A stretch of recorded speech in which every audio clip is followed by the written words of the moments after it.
Nah, kita sekarang seperti biasa ada di studio UFC atau Urban Farming Corner. Letaknya di mana? Ada di Jalan Menteri Supeno. Nah, buat dulur tani yang belum tahu apa itu UFC, UFC merupakan Urban Farming Corner, yaitu pusat dari edukasi, pelatihan, konsultasi bagi masyarakat Kota Semarang yang ingin belajar tentang pertanian. Dan juga buat dulur-dulur tani yang pengen cari produk-produk pertanian bisa langsung datang ke sini. Nggak cuman itu, di bawah juga ada kafenya loh dulur tani. Jadi buat dulur tani yang datang ke sini nggak cuman hanya belajar, dulur tani juga bisa nongkrong bareng. Selain nongkrong, minum kopi sambil belajar, juga lihat-lihat demplot percontohan pertanian perkotaan. Wow, gimana, keren gak? Oke, nah dulur tani bisa langsung aja datang ke sini karena di sini buka dari hari Senin sampai hari Jumat jam setengah 8 sampai jam 15.00 atau jam 3. Keren kan? Keren dong. Nggak kalah keren lagi, kita di sini sudah ada buah-buahan besar nih. Kira-kira dulur tani tahu nggak kita mau ngapain ini? Kok ada buah-buahan besar, ini buah apa? Nah, buat dulur tani yang udah ngikutin Instagram Dinas Pertanian pasti tahu banget. Kalau episode Kobar Tani hari ini kita mau bahas sawo raksasa. Wow. Biar gak lama-lama langsung aja ya kita undang narasumber kita ini yang sudah bergelut lama dengan sawo raksasa ini alias Mame Sapote. Oke, langsung aja kita undang, ini dia Pak Mahmud. Halo Pak. Waalaikumsalam. Gimana Pak kabarnya? Alhamdulillah sehat. Alhamdulillah sehat. Ini kita luncurkan langsung dari Gunung Pati ke sini. Nah, sebelah depan saya ini juga ada temennya Pak Mahmud ini. Halo Pak Purwanto. Halo. Kok kurang semangat sih Pak? Semangat Halo. dong. Nah ini juga kita luncurkan langsung dari Gunung Pati. Sehat Pak Pur? Sehat. Sehat. Ini tadi bapak-bapak kesini naik apa ini? Ya naik kendaraan. Naik kendaraan, kirain terbang Pak. Dan juga bapak-bapak di sini sudah membawa buah besar. Nah, ini besar apa itu ya? Nah mungkin bisa dijelasin dong Pak, ini apa sih Pak? Kok ada sawo tapi besar? Nah mungkin banyak dulur tani yang belum tahu nih Pak. Pak Mahmud monggo Pak. Ya, ini alhamdulillah pagi ini kita bisa membawa hasil kebun kita. Ini namanya Mame Sapote. Mame Sapote. Ya, ada yang bilang sawo raksasa atau sawo super besar. Sawo super besar ya Pak ya? Bukan sawo jumbo, kalau sawo jumbo itu ada lebih kecil kayak sawo Manila tapi lebih besar sedikit dari sawo Manila. Tapi paling isinya 1 kilo itu 5 sampai 6. Tapi kalau sawo segini ya Pak ya? Iya, kalau sawo ini bisa 1 kilo sampai 4 kilo. Wow. Tergantung varietasnya. Wow. Berarti beda ya antara sawo jumbo sama sawo Mame Sapote. Iya, iya. Oke. Nah, Pak Pur, Mame Sapote itu sebenarnya berasal dari mana sih, Pak? Kalau saya yang kurang lebih berkecimpung atau belajar dari Pak Mahmud, itu kalau saya cenderung ya dari luar Indonesia aja Pak Mahmud. Oke. Iya, dari luar Indonesia. Berarti bukan asli tumbuhan Bukan dari Indonesia. asli tumbuhan di Indonesia. Cuma tanaman ini memang mudah untuk mungkin diperbanyak, dibudidayakan di Indonesia. Mudah beradaptasi ya Pak ya? Mudah adaptasi. Dataran rendah, dataran tinggi, dia cenderung tetap subur. Oke, mungkin Pak Mahmud ada tambahan? Oh iya, di materi saya ada kelihatannya. Coba dulu. Oh, ini Pak, ini materinya nggak bisa tayang ya Pak ya? Nggak bisa tayang. Uh, Oh iya, langsung aja bahwa ini Mame Sapote ini berasal dari daerah Amerika Selatan. Oke. Terutama petaninya yang banyak itu di daerah Meksiko, ya. Oke. Kemudian, oh ya, kemudian daerah sekitar Sungai Amazon lah. Ya, Meksiko. Kemudian datang ke Indonesia sekitar tahun 98-an. Oh, tahun 1998. Ada yang kolektor yang membawa, Oke. kemudian ditanam di daerah Wonosobo, malah daerah ketinggian sana. Ya, kemudian baru Mr. Jack kalau tidak salah saya. Dulu awalnya juga dari sana, terus mulai disebar ke para penggemar tanaman, termasuk sampai ke Semarang, ke seluruh Indonesia lah. Kemudian sekarang sudah mulai dibudidayakan oleh teman-teman petani. Oke, dan ini juga merupakan tanaman yang langka ya Pak ya? Masih langka dan komoditas pertanian yang belum dikebunkan secara masif, masih hanya nanam 1-2 puluhan di bawah ribuan lah, dan masih untuk dikembangkan bibit. Oke, jadi ini tergolong tanaman yang langka ya, belum banyak orang yang menanam tanaman mame sapote. Nah, kalau Pak Purwanto ini kan juga sudah berapa lama sih Pak bergelut di permame sapotean gitu? Kalau saya itu kurang lebih hampir 10 tahun merawat tanaman ini. Saya kenal Pak Prakoso. Dulu itu yang merawat saya. Oke. Yang varietasnya hanya Magana sama Kiwes. Kiwes sama Magana. Iya. Oke. Kalau sekarang muncul varietas yang baru-baru unggul, mungkin Pak Mahmud lah yang lebih pekannya, yang lebih tahu ya. Karena yang saya rawat selama ini Magana sama Kiwes. Tinggal perawatannya kalau pengen buah maksimal besar, rasa itu tinggal nutrisi dari kita. Itu. Yang pertama kalau saya itu yang lebih cenderung itu untuk perbanyakan bibitnya. Oke, jadi penangkar bibitnya ya Pak ya? Oke, dan untuk di kebunnya Pak Purwanto sendiri cuman ada 2 varietas itu aja? Magana sama Kiwes. Sudah panen Pak? Sudah. Alhamdulillah. Sudah merasakan berarti ya? Sudah. Oke, nah kalau Pak Mahmud sendiri nih, ada jenis varietas apa yang sudah ditanam? Ya secara umum, terutama yang sudah beredar di negara kita itu Magana, Kiwes, kemudian Loreto, ada Akil, ada Tazumal, Pace, dan beberapa varietas yang saya lupa namanya. Tapi untuk varietas mame sapote sebetulnya ada 22 varietas. Totalnya semuanya, total keseluruhan. Semuanya negara kita. Ya. Oke, banyak juga ya Pak ya? Ya. Itu termasuk yang black sapote juga? Beda. Oh beda. Beda. Bukan varietas mame sapote kalau black sapote. Ada black sapote, ada white sapote, kemudian green sapote juga. Tapi yang lebih populer dan lebih komersial ya mame sapote. Mame sapote, oke. Kayaknya nih Pak Pur ini punya black sapote juga ya? Punya. Bisa diceritain Pak, apa sih bedanya mame sapote sama black sapote ataupun white sapote mungkin? Untuk kualitas rasa, kalau saya lebih memilih buah ini dibanding black sapote. Mame sapote ya Pak ya? Kenapa tuh? Ya satu kalau mame sapote cenderung lebih manis. Oh ya. Dibanding black sapote.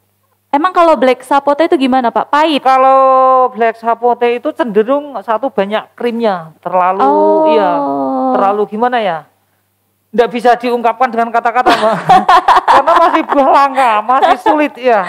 Beda kalau buah ini satu pasti manis, warnanya pun menarik, merah merah oren gitu ya Pak ya. Oke. Mudah untuk pengeperaman juga mudah. Kalau emang udah siap petik 3 hari, kasih tempat teduh, kasih hangat dikit, dia udah lunak. Udah mantep Iya. dan maknyus. Bijinya cuma 1, makanya perbanyakannya agak lamban. Beda sama black sapote. Kalau black sapote, tahu sendiri ya Bapak. Betul, ya. 1 buah bijinya 10-20. Iya. Oh iya. Jadi untuk perbanyakannya lebih cepat. Oh. Iya. Oh kalau black sapote itu justru banyak bijinya. Iya. Tapi kalau mame sapote 1 ya ini ya Pak ya. 1. Mungkin dulur tani yang mau lihat nih bijinya cuma 1 dan itu besar banget ini. Cuman itu kan kurang maksimal Mbak Rere tuanya. Oke. Membuat sampel. Oh iya, saya tambahkan. Makanya untuk sapote memang bijinya 1 sampai 2. Ada yang 3 itu luar biasa lah. Jadi untuk Bonus. untuk jenis yang Magana, Kiwes itu biasanya 1. 1. Tapi Oh untuk rata-rata. jenis varietas Pace, kemudian Loreto kadang ada 2, Ada kadang 2. 3. Ya Pace itu yang bijinya 3, biasanya yang ada 3 Oke. varietas Pace ya. Oke, jadi rata-rata 1, cuman yang ada 3 itu Pace, Loreto, sama apa tadi Pak? Oh, Tazima. Oke. Makanya kenapa buah mame sapote ini termasuk buah yang mahal. Benar Pak? Ya mahal karena belum banyak, bibit masih mahal juga karena masih kesulitannya tinggi untuk perbanyakannya. Oke. Pak Mahmud, kalau masalah rasa, kalau pribadi Pak Mahmud itu cenderung lebih enak yang mana? Nah itu Pak. Rasa, karena kalau saya Itu, ditanya Pak. pengunjung konsumen, saya pun bingung untuk menangkap buah ini harus rasanya gimana, ini gimana. Jadi kan saya bilangnya, wah saya tidak bisa cerita rasa. Ya makanya nanam semuanya terus ngicipi semuanya nanti kan. Benar. Jadi harus ditanam semua. Benar. Betul, mantap. Baru diincipin semua ya Pak ya. Yang jelas kalau di tempat saya yang sudah saya ngicipi itu yang paling manis, ada juisinya, kemudian berair gitu ya, seger gitu, jenis Kiwes Mas. Kiwes, Buahnya oke. bulat ya. Kalau ini kan Magana. Magana. Agak oval ya. Ini yang Kiwes nih. Ya. Oh ini Kiwes. Kiwes. Ini Kiwes. Ini semua Magana. Dan yang paling Oke. bisa besar itu Kiwes. Kiwes. Kiwes bisa bulat, yang bisa mencapai 4 kilo itu 4 kilo. Haha. Kiwes ya. Oke. Meskipun ya agak memang ini ya ciri khas atau kelemahan atau gimana, Kiwes itu mesti berbuah di atas 5 tahun. Rata-rata Betul, berbuah ya. di atas Iya, 5 tahun. Kalau Oke. yang lain 2 tahun sudah Udah berbuah. Ya. Tapi berat buahnya, bobot Iya. buahnya emang besaran Kiwes ya Pak ya. Dan paling Sebanding lah ya. paling enak lah di antara varietas. Oke. Oke, mungkin Pak Pur bisa menambahkan apa sih bedanya antara Kiwes, Magana dari soal rasanya tuh gimana gitu? Ya, perbedaannya kalau katakan tanaman udah 5 tahun itu Kiwes buahnya bisa dihitung sedikit, ya Pak Muhammad, sedikit. Oke. Dibanding Magana. Magana umur tanaman 5 tahun itu kemarin saya hitung bisa mencapai ada 75-an buah satu kali panen. Wow. Ya Satu betul. Dan catatannya tidak dicangkok. Iya. Tidak dicangkok. Oh, Iya. tidak di Oke. Tidak diperbanyak banyak cangkok. Oke. Kalau dicangkok, buah yang sudah sebesar kepalan tangan gini bisa gugur. Oh gitu Pak. Berjatuhan. Kenapa tuh Pak? Ya mungkin transportasi nutrisi dari akar ke ke Terpusatnya ke cangkokannya. Oke. Untuk ke buah kan berkurang jadinya gugur.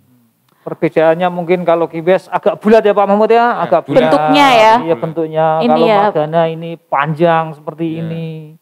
Kulitnya agak keputihan yang Magana. Kalau itu bisa lebih hitam lagi tuh Kiwes itu. Coklat tua. Warnanya lebih ke coklat tua dulur tani. Dan ini kulitnya kasar banget. Kalau sawo kan pada umumnya halus ya Pak ya. Kalau sawo yang biasa gitu ya. Ya sama lah. Nanti halusnya itu kalau sudah dicuci Mbak, disikat. Oh gitu. Itu tip.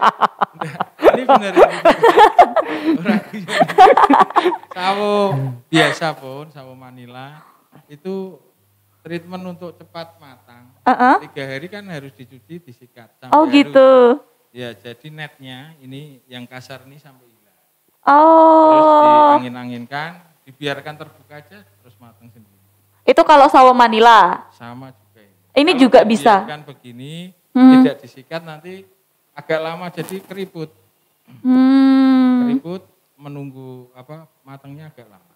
Oh gitu. Jadi treatmentnya emang harus disikat ya Pak ya? Seperti begini. Ya, kertas sudah 1 hari lah.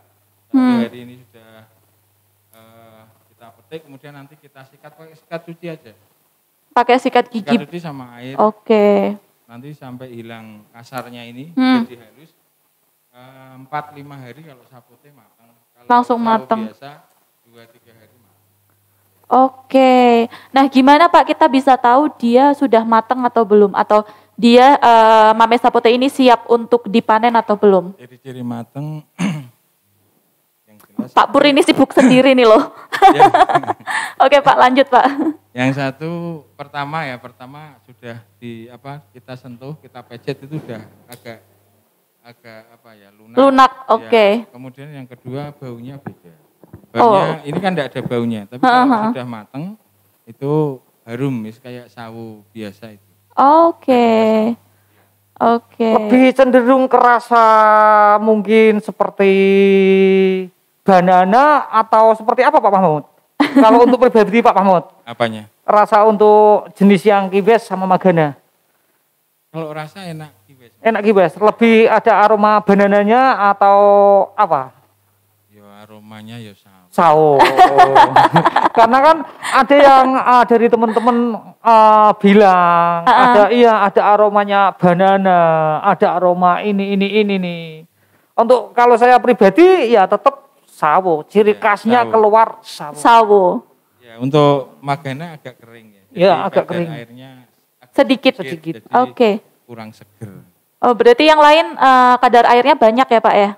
Oh ya satu lagi Pak Mahmud, saya juga tadi ada yang nitip pertanyaan dari teman-teman ya Mbak Rere.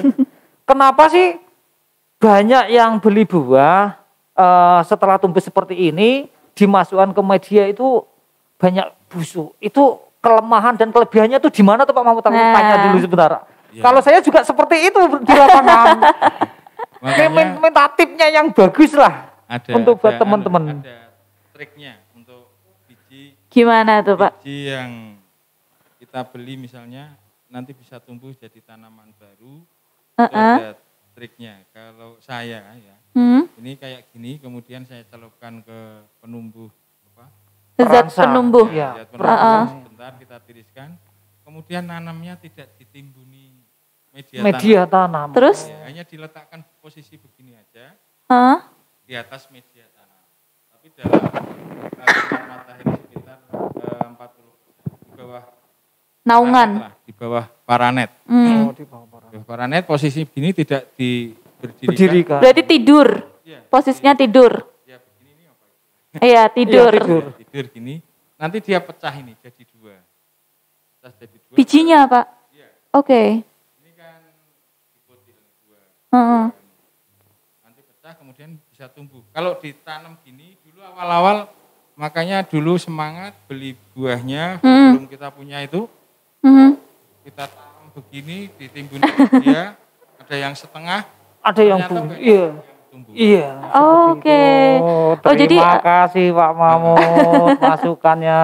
Iya Mbak Rere. Iya. Kemarin saya praktek aja di lapangan satu setelah tak kasih media tanam, terus kedua suhu saya jaga. Ternyata dari 10 biji itu yang tumbuh cuma 3. Oke. Iya, lah ini kebetulan ketemu Pak Mahmud langsung tanya ke sumbernya. pertanyakan langsung aja, lebih efektif atau Pak ya dibanding lebih efektif ini untuk juga Kita teman-teman petani harus kreatif, trial and error tapi tetap kita amati. Jadi yang tumbuh mana ya. Oke. Gimana. Nah nanti langsung dicoba ya Pak Pur ya. Siap. Tekniknya Pak Mahmud ini Siap. apakah berhasil ini. Nanti dari 10 mungkin kemarin berhasilnya 3, sekarang berhasilnya 11 loh, kok malah kelebihan. Oke dulur tani, ini seru banget kita ngobrolin mame sapote, tapi tenang kita harus jeda pariwara dulu. Tetap stay tune di sini di Kobar Tani, Kongko bareng petani.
Dinas Pertanian atau UFG di pelatihan budidaya sayur organik.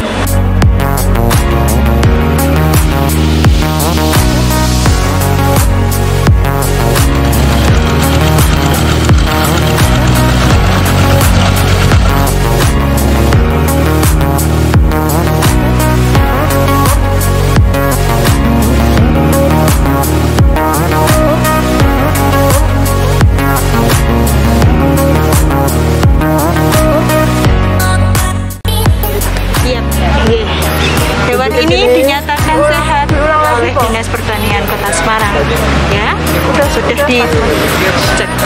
Oke. Ya.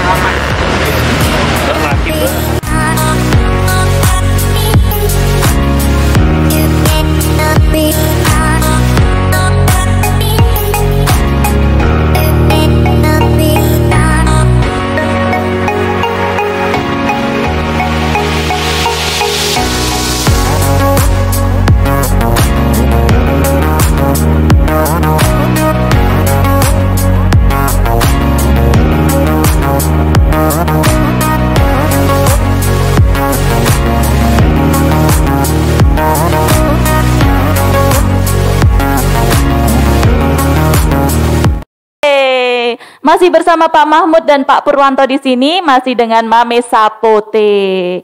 Oke, nah ini mau ada iklan lagi nih. Iya. Oke, sambil kita nunggu ada iklan, tadi kan kita sudah bahas sedikit banyak tentang, ini dia, keren loh Kobar Tani habis. Terima kasih, Mbak. Terima kasih Mbak. Kopi pahit. Kopi pahit, ini gulanya terpisah. Oke, Pak Pur, monggo.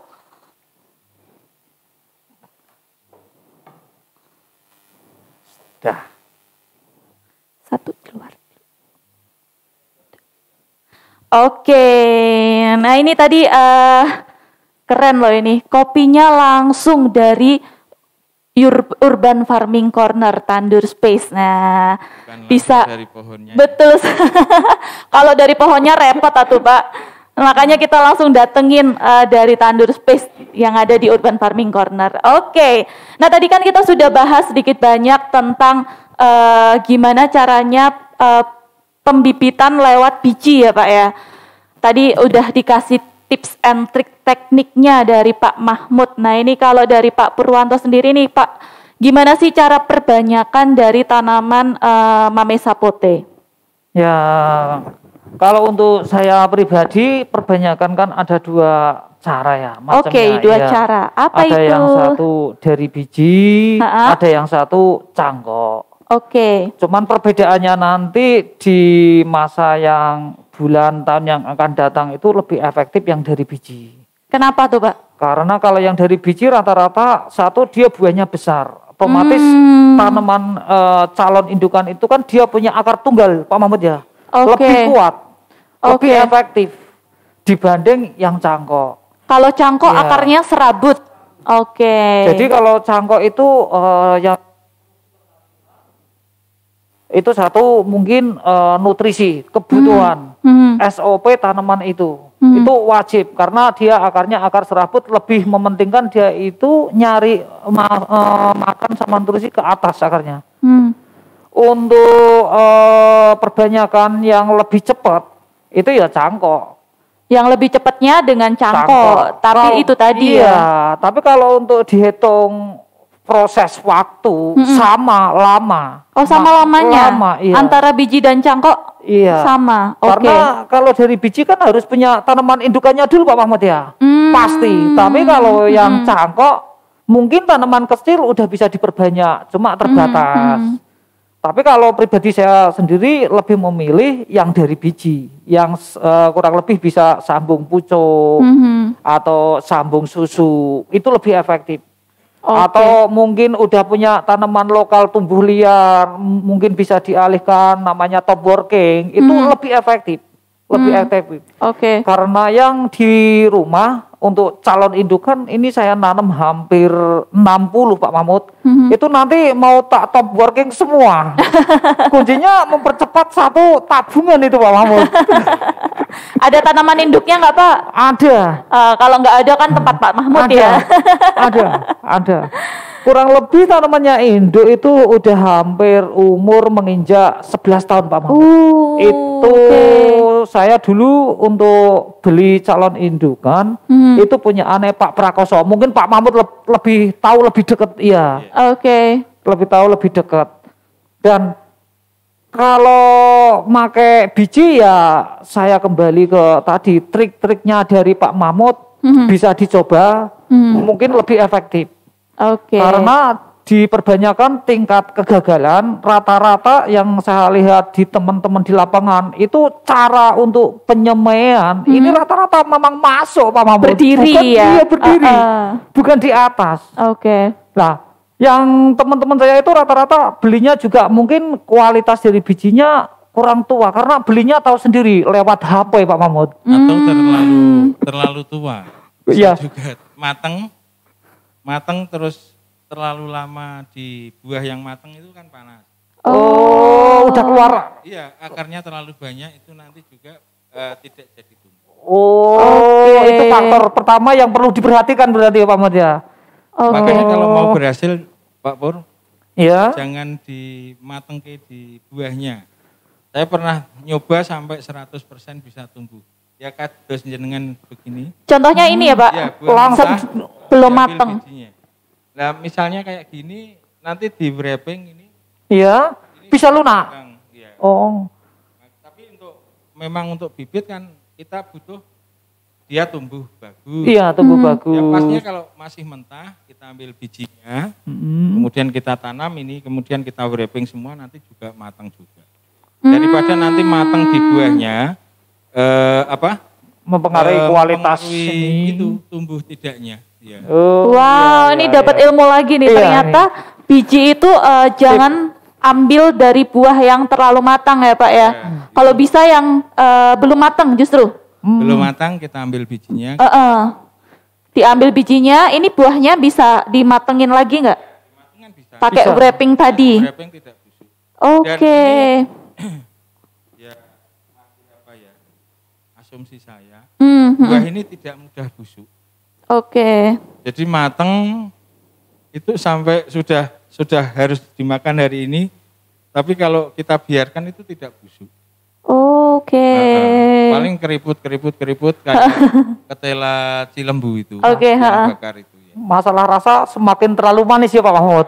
Tadi kan sudah diberi tips and trik sama Pak Mahmud gimana caranya menanam bijinya. Ternyata bijinya harus dari buah yang tidak terlalu matang.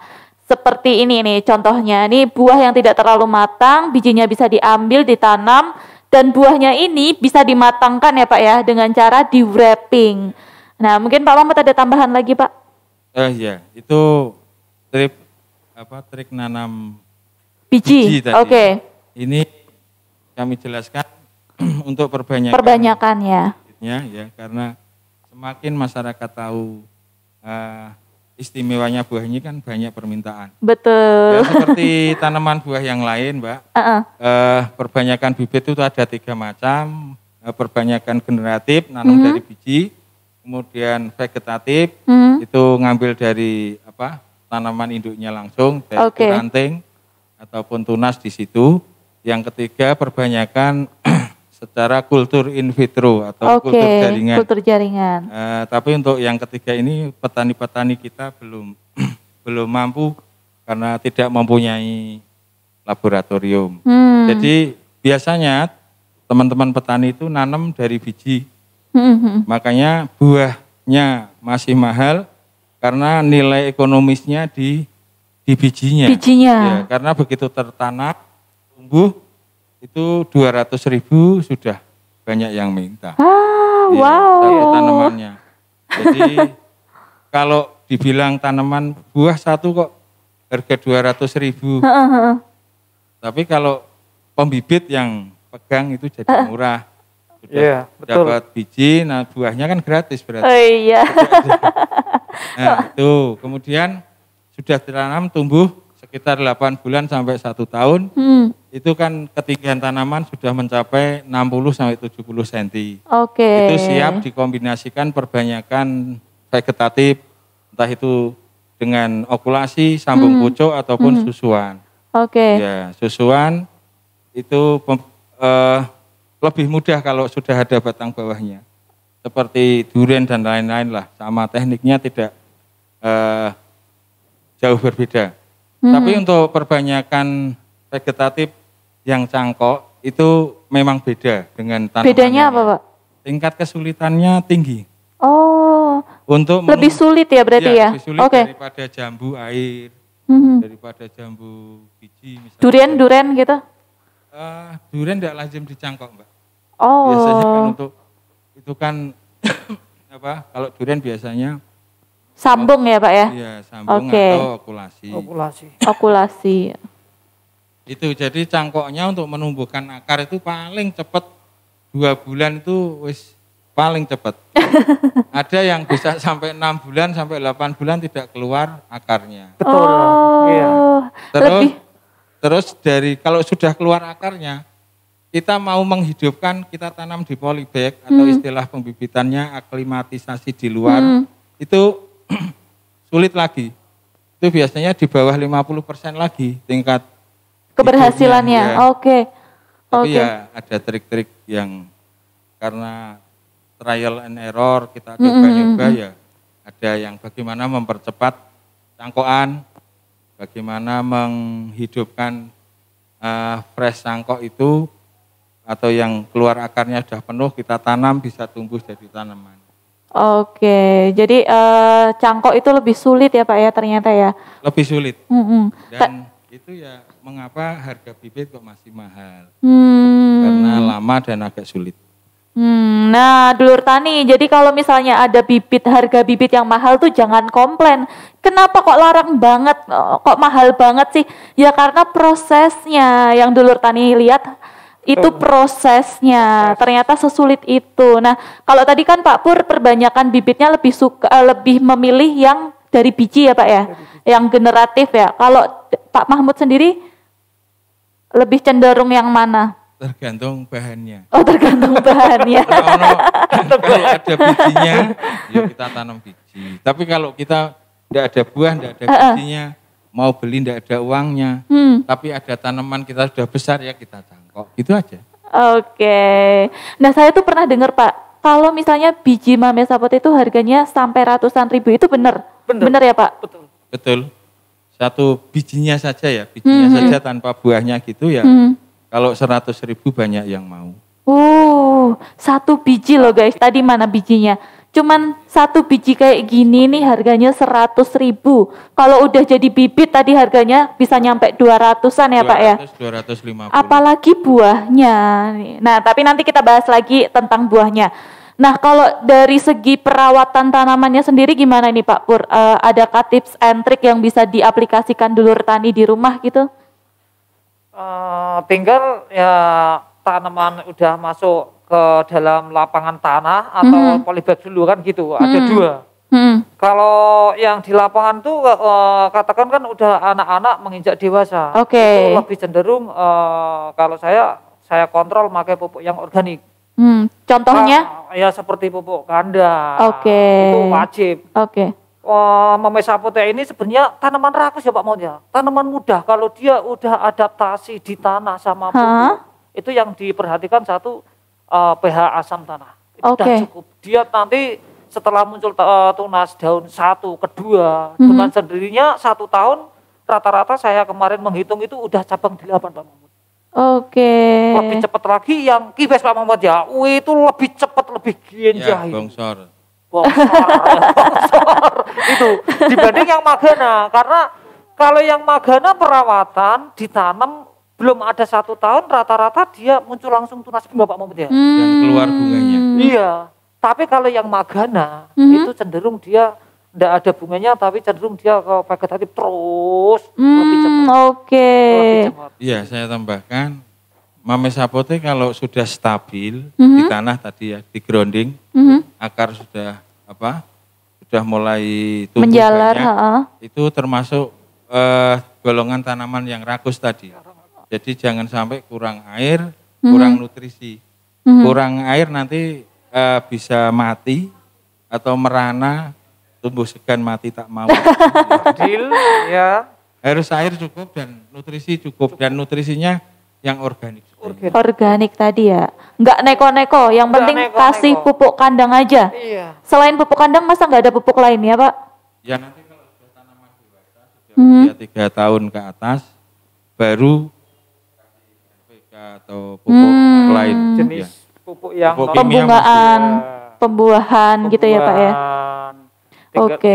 Pemasaran kan kalau dibuka di media sosial kan banyak. Kalau yang non organik monggo lah. Kalau saya kan gitu Pak Mahmud ya, Iya. monggo. Tapi lebih efektif kan kalau bisa membuat satu pupuk cair sendiri ya Pak Mahmud. Pupuk Langsung cair menekan sendiri, biaya. betul. Iya. Fermentasinya sudah jadi. Iya. Kadang-kadang kadang-kadang apa? Fermentasi belum selesai sudah dikemas. Itu kan masih panas, ya. Oke, nah itu tadi. Oke. Kirain ada pertanyaan dari dulur tani, nggak ada ya? Oke, lanjut. Terus saya tambahkan, Mbak, Mas Pur. Jadi, Itu kan kendala teman-teman dari cangkokan sudah tanam. berakar, mau ditanam. Biasanya ditanam masih banyak yang mati meskipun sudah penuh akarnya, akarnya sudah kecoklatan. Iya. Kenapa? Ya karena itu tadi, kadang ada pupuknya. Makanya dari saya biasanya ya, setelah potong cangkok, kita cari tanah saja yang gembur, tidak dicampur sekam, tidak dicampur pupuk. Kemudian kita buat nanam fresh cangkok tadi. Murni hanya Murni, tanah. ya. Tanah Tapi subur. Iya, tanah subur. Kemudian kita ayai itu ya. Kita ayai pakai ayaan pasir itu. Memang kenapa Pak kalau misalnya ada pupuknya? Ada pupuknya banyak yang mati. Mungkin kandungannya masih belum siap gitu ya Pak ya? Kalau menurut saya mungkin pupuk yang difermentasi belum Mateng beneran. ya. Itu kan panas. Hmm. Terus akar itu masih banyak akar yang putih. Itu nanti ada efek burning, efek terbakarnya. Nah itu yang membuat mati seperti itu. Mungkin karena jamur atau Jamur pH bisa. tanahnya terlalu rendah. Iya, bisa juga. Tapi kalau saya tadi triknya, tanam dari cangkok itu pakailah tanah murni saja. Tanah murni. Setelah 2 oke. minggu, itu bahkan pakai polybag yang masih kecil. Misalnya cangkokan segini, 20 cm berarti kita taruh di polybag 30 cm aja. 2 minggu tanah saja nanti akarnya sudah mulai keluar dari lubang polybag. Oh Nah gitu. itu setelah itu baru Bisa berani dikasih pupuk. media tanam Oke. yang campuran mix antara sekam mentah, sekam bakar boleh, kemudian ada pupuk organiknya, pupuk kandang. Itu lebih cepatnya seperti itu. Oke, jadi istilahnya dinetralisir dulu ya Pak ya, dijauhkan dari pupuk dulu, yang penting tanah humus dulu, Di tanah karantina. di karantina, bener banget. Nggak cuman kita yang karantina ya, Betul. tanaman juga harus di karantina. Oke, dulur tani tetap di sini di Kobar Tani. Tadi kita sudah bahas tentang bibitnya tanaman dari Mame Sapote. Sekarang kita beranjak ke pemasaran Pak. Ini Mame Sapote ini untuk pemasarannya bagaimana sih Pak? Terhitung mudah atau susah nih? Ya, alhamdulillah. Untuk pemasaran itu ada 2 ya, pemasaran buah dan pemasaran bibit. Bibitnya, oke. Pemasaran buah alhamdulillah masih banyak peluang. Karena ini ada permintaan untuk buah jumlah banyak juga ada. Banyak buah, ya Pak ya? Ya belum bisa kita penuhi dengan harga yang ditetapkan. Itu teman-teman di Jawa maupun di luar Jawa banyak yang minta buah. Wow. Bibit juga, ya. Jadi bibit yang kita produksi masih belum terbuka luas lah. Karena orang beli itu kan ada yang bibit, ada yang buah, sedang, ya. Oh ya. Ada yang dalam tabu lampot. Oke. Tabu lampot pun laku. Jadi bibit kecil itu harga 500.000, Wow. bibit sedang 2,5 sampai 3 Wow. juta. Kemudian yang tabu lampot tergantung. Kemarin ada yang laku 20. 20 juta Pak? Iya. Wow. Itu. Terus buah yang rata-rata segini ya. Ini beratnya kan kalau yang besar gini rata-rata 2,5 sampai ya lebih lah, bisa 2,5 lebih. Itu harganya ya sekitar 250. Kalau yang 2 ke bawah, 2 kilo ke bawah. Iya, 200.000. Oke. Yang lebih kecil lagi yang menyesuaikan, misalnya 150.000 begitu. Oke, jadi dipatok harganya dari 100 sampai 200-an ya. 250. Tergantung seberapa beratnya. Iya, betul. Oke. Nah, kalau dari Pak Pur sendiri nih, Pak. Ini kan Pak Pur sudah bawa nih buah nih ini. Magananya ini berapa beratnya nih, Pak? Coba. Kalau Pak Mahmud tadi kan ini paling besar 2,5 ya. Sama. Ini paling rata-rata ya 2,5, 2,6. Jenisnya masih sama. Magana. Kalau yang saya rawat kiwes, karena mungkin kemarin perawatannya yang buahnya bulat, itu cuma 2 kilo Pak Mahmud. 2 Harganya kilo. pun ya sama. Kalau saya cenderung lebih agak masalah pemasaran Pak Mahmud. Sulit. Jadi kalau saya makanya kalau panen, saya lebih memilih untuk dari biji. Itu saya perbanyak sendiri, terus saya tanam bijinya. Langsung sendiri. Oke. Ya, nanti kesulitan ada berapa ratus. Oh siap. Ya ini juga cocok nih buat petani-petani di Kota Semarang yang punya Mame Sapote. Pak Mahmud siap Pak? Siap. Ya insya Allah link yang kemarin minta bisa saya buka lagi untuk jumlah besar itu. Oke, nah pemasarannya sudah dijawab tadi sama Pak Mahmud. Nah sekarang nih, buat dulur-dulur tani yang pengen belajar untuk mungkin perbanyakan atau budidaya Mame Sapote, mungkin bisa kemana Pak Pur? Kalau saya mewakili UPTD Dinas Pertanian, bisa datang langsung ke Agro Cepoko atau mungkin di Instagram atau bisa datang langsung menghubungi ke UFC. Saya siap untuk belajar perbanyakan edukasi. Oke, dan kebetulan Pak Pur ini merupakan petugas kebun yang ada di Agro Cepoko. Jadi buat dulur tani yang pengen belajar bisa langsung datang ke Agro Cepoko. Kalau Pak Mahmud nih bisa kemana? Oh iya, kalau saya langsung bisa ke P4S Tagak Gowo. Ya. Oke. Alamatnya di mana itu Pak? Alamatnya di nomor WA saja karena ada 4 kebun yang kita gunakan untuk belajar. Oke. 085 878 032 745 atas nama Mahmud. Oke, nanti langsung aja ya dilihat di bawah ini. Nanti kalau misalnya editornya mau ngedit ya, pasti mau dong. Oke dulur tani, seru banget kita tadi sudah ngupas dan mengulik Mame Sapote. Nah, dulur tani kira-kira untuk Kobar Tani selanjutnya mau apa bisa langsung request aja.